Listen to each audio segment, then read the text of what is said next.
अस्सलाम वालेकुम and welcome back to my channel. कैसे हैं आप सब लोग? उम्मीद करती हूँ सब खैरियत से होंगे। एंड जो भी मेरे चैनल पर नए हैं प्लीज़ चैनल को सब्सक्राइब करें और बेल आइकॉन दबाना ना भूलें। रमज़ान शुरू हो गया है तो सबसे पहले तो रमज़ान मुबारक आप लोगों को। एंड इफ्तार के लिए कुछ भी रेसिपी शेयर कर रही हूँ आप लोगों के साथ, तो वीडियो को पूरा देखिए। तो आज की रेसिपी है आलू के भजिए यानी आलू के पकोड़े। तो वीडियो को पूरा देखिए, वीडियो पसंद आए तो लाइक शेयर कमेंट करना ना भूलें। तो आइए वीडियो शुरू करते हैं। ये आलू लिए हैं मैंने, एक आलू लीजिए और उसे राउंड शेप में कट कर लें। नमक के पानी में डाल लें आलू को। ऐसा करने से आलू काला नहीं पड़ेगा। अभी एक कप बेसन ले लें, चने का आटा ले लें एक बाउल में। इसमें हाफ टी स्पून मिर्ची ऐड कर लें, मिर्च पाउडर, एंड 1 पिंच हल्दी थोड़ा सा ये डालें, एक चुटकी भर, और 1 टीस्पून सॉल्ट ऐड करें और 1 टीस्पून अजवाइन ऐड करें। हाफ टी स्पून अदरक लहसुन का पेस्ट ऐड करें, जिंजर गार्लिक पेस्ट। इसमें फिर दो पिंच यानी 2 चुटकी भर कुकिंग सोडा, या फिर आपके पास बेकिंग पाउडर है तो वो भी यूज़ कर सकते हैं।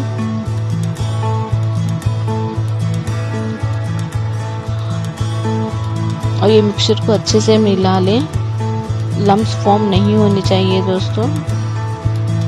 सब चीज़ें इसमें जो भी स्पाइसेस है, जो भी है,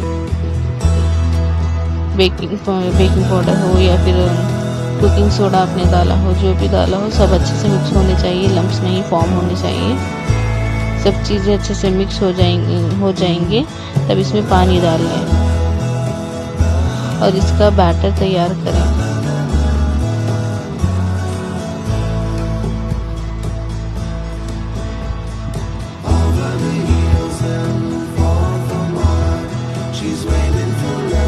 ये देखिए पानी इसे डाल लें और उसका बैटर रेडी कर लें।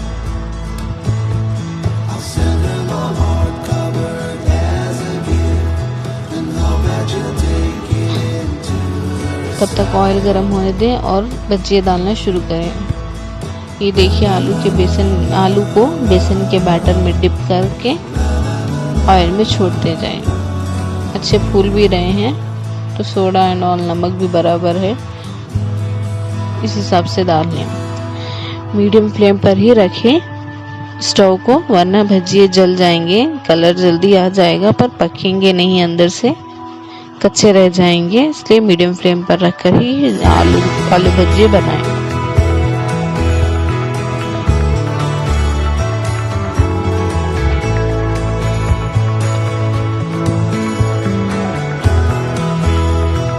देखिए इसका ये कलर आना चाहिए।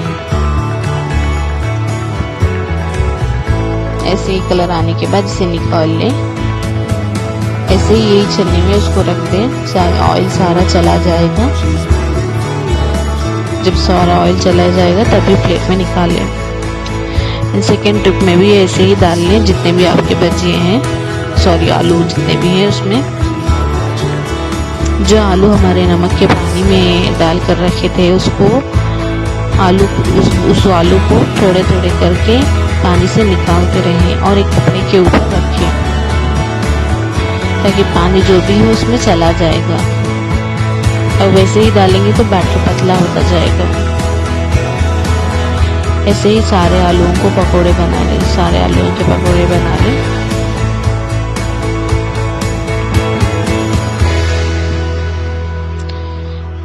तब तक धनिया पाउडर और नमक का भी एक मिक्सचर बना लें। धनिया पाउडर और नमक अच्छा मिक्स कर लें ताकि ऊपर से स्प्रिंकल कर सकें, या फिर नहीं तो इस पर आप लोग चाट मसाला स्प्रिंकल कर सकते हैं। मैंने चाट मसाला स्प्रिंकल किया था। ये देखिए हमारे भजिए तैयार है। अब इस पर चाट मसाला जो भी है, धनिया पाउडर जो भी आप लोगों के पास अवेलेबल है, उसको स्प्रिंकल कर लें और टमाटो केचप के साथ सर्व करें। ऐसे ही सारे भजिए बना लें। तो देखिए दोस्तों, आप लोगों को वीडियो पसंद आए तो लाइक कीजिए, तो चलिए फ्रेंड्स, मैं फिर मिलती हूँ अपने नेक्स्ट वीडियो के साथ। तब तक के लिए अपना ख्याल रखें और घर पर रहें। अल्लाह हाफिज़। Thanks for watching guys.